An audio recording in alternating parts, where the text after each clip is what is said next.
Hello everyone. कोई भी exam हो, कॉम्पिटिटिव कोई भी एग्जाम हो, चाहे डीएलएड एंट्रांस हो जाए, बीएड एंट्रांस हो जाए, या दुनिया का कोई भी कॉम्पिटिटिव एग्जाम हो और जिसमें बायोलॉजी पूछा जाता है, वहां से ब्लड से क्वेश्चन पूछा जाता है। तो आज हम इस वीडियो में ब्लड सर्कुलेटरी सिस्टम से क्वेश्चन देखेंगे, जो कि आपके एग्जाम के लिए काफी इंपॉर्टेंट है। पहला क्वेश्चन है कि रक्त का इनमें से कौन सा घटक प्रतिरक्षा को बढ़ावा देता है और कीटाणुओं से लड़ने में शरीर की मदद करता है? तो वो होता है श्वेत रक्त कणिकाएं। ये क्षेत्र लिखा हुआ है। WBC की बात किया गया, व्हाइट ब्लड सेल्स के बारे में बात किया गया है।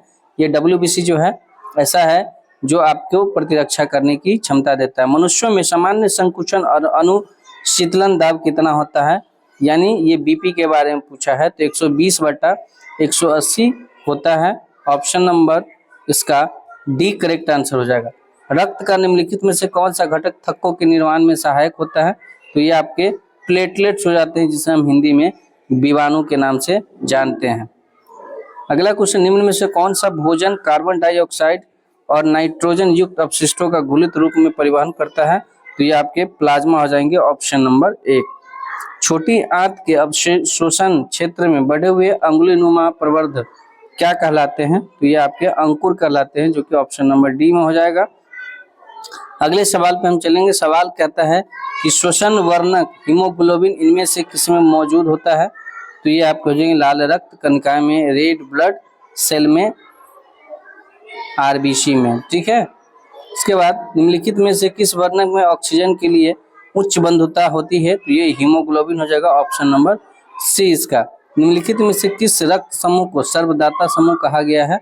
तो ये ओ को जो है, ओ ग्रुप के जितने भी समूह हैं इसे सर्वदाता कहा गया है, यानी ओ ब्लड ग्रुप वाले सभी को ब्लड दे सकते हैं।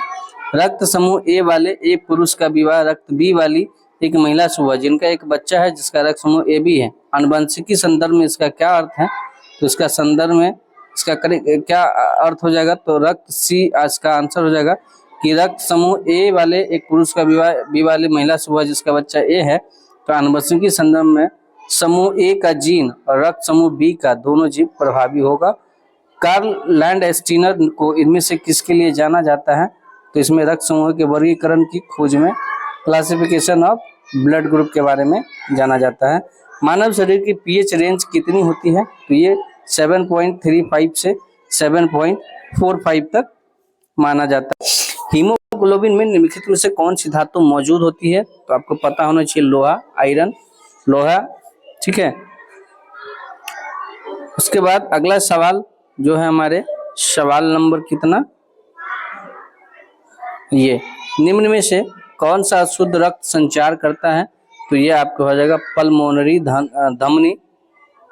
एक वयस्क मानव के शरीर में कितने लीटर खून होता है? तो आप कह सकते हैं इसको 4.5 से 5 लीटर, जो कि ऑप्शन नंबर सी में है। AB रक्त वाला एक व्यक्ति क्या कर सकता है? तो किसी भी वर्ग से समूह ले सकता है, यानी AB जो ब्लड वाला होगा वो किसी से ले सकता है और O वाला किसी को दे सकता है। ठीक है। रक्त एक डैश प्रकार का उत्तक है, तो ये आपके संयोजी उत्तक है। ऑप्शन नंबर सी इसके करेक्ट आंसर हो जाएंगे। हृदय पेशी कोशिकाएं होती हैं। हृदय पेशी कोशिकाएं जो हैं आपकी बेलनाकार, शाखायुक्त और एक नाभिकीय न्यूक्लियर होती है। ठीक है। इसके बाद तो ये रहे हमारे कुछ ब्लड से संबंधित क्वेश्चन। अगले वीडियो में हम अगले टॉपिक से क्वेश्चन करवाएंगे जो आपके एग्जाम में काफी इंपॉर्टेंट होगा। मिलते हैं नेक्स्ट वीडियो में, तब तक के लिए आप स्वस्थ रहिए, मस्त रहिए और पढ़ाई में व्यस्त रहिए। Thank you so much.